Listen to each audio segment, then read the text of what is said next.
ನೋಡಿ ಎಲ್ಲ ಆಗಿದೆ. ವರ್ಕ್ ಸ್ಟಾರ್ಟ್ ಆಗ್ತಾ ಇದೆ. Conversion, plan approval, RERA registration ಎಲ್ಲ ಸಿಕ್ಕಿದೆ. ಇದೇ ಪ್ರಾಪರ್ಟಿ.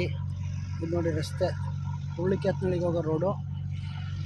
ಇದು ಪ್ರಾಪರ್ಟಿ ಏನು ಕ್ಲೀನಾಗಿದೆ. ಅಷ್ಟು 16.5 ಎಕರೆ ಜಾಗ ಬರುತ್ತೆ.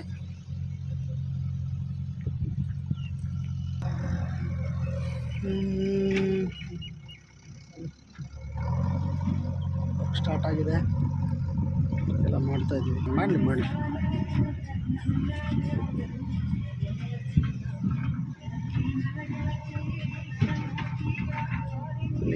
ಎಲ್ಲಿ ತನಕ ಕ್ಲೀನ್ ಆಗಿದೆ ಅಲ್ಲಿ ತನಕ ಪ್ರಾಪರ್ಟಿ ಬರುತ್ತೆ.